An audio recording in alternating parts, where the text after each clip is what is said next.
So you've gotten the samples, but you need to figure out the prices that production has given you.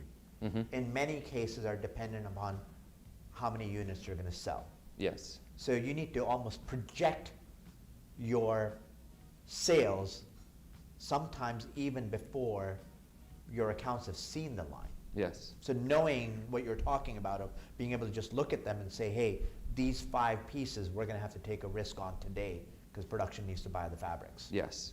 To hit the kind of pricing you need to hit. Exactly. So walk me through the process of how do you create that line sheet?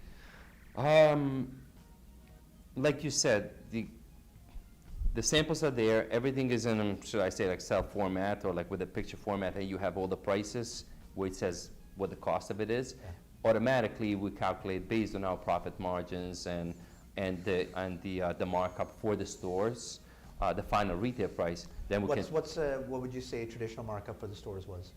Like it depends, like 2.5. It depends. Some of the designers they have 3 times 3. So whatever. Let's say like it costs me. Let's say it's sometimes a company costs them $100 to make something. Basically, the retail is going to be $300. Okay. And it's not. That's not my profit. From 100 to 300, it's actually what Neiman Marcus is getting. Is their margin requirement almost in many cases? Very much so. Yep. Very much so.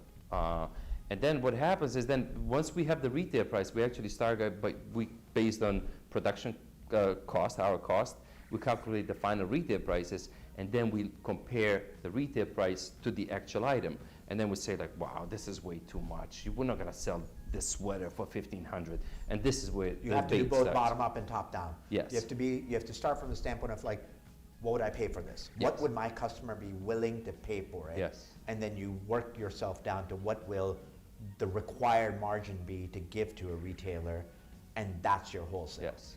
And then you worry about, did we make any money based upon the cost of production? I try to worry about making the money at the very beginning stage, because I can understand, and I think 10% of the collection needs to have some of those pieces that are trend-setting vision.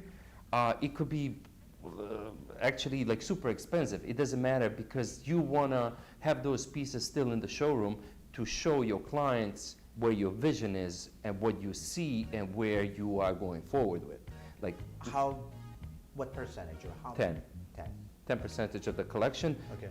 I always say 10% of the collection for the designers, go whatever you feel, whatever is in your heart. Yeah. Because you are actually showing them what is here. It's very generous of you to give them 10%. Well, it's it costs a lot of money. Okay. I mean, they can do it all, but so 10% of the collection, like make it like let it come out of your heart. Design whatever you want to design, but you have to understand also the 90% of the collection is what's going to sell. Yeah. That 10%, only 2% of the people buy. But it's harder to sell that 90 if there isn't that aspiration that's created on top. Absolutely no. Yeah. So whatever that percentage is, and that's a decision for every creative to make on their own. In the beginning, I think that number is higher, but as the more mature you get, I think you're right that number needs to become slower and lower, and you need to have a collection that makes sense for your consumer as opposed to something that's pure fantasy. Sure. I'll give you an example. Like again, I'll refer to Giambattista Valli, like his runway shows. When you look at the runway show, like you see things like, oh my God, it's out there. Yeah. It's really a reflection of designer's mind put into the clothing, into the fabric, and the way it's sewn, the way it's put together, the color combination, the styling, you name it.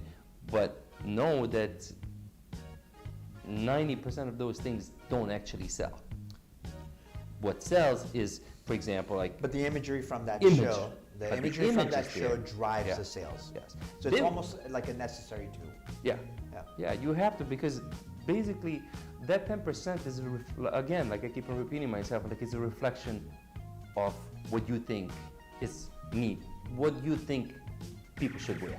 Right.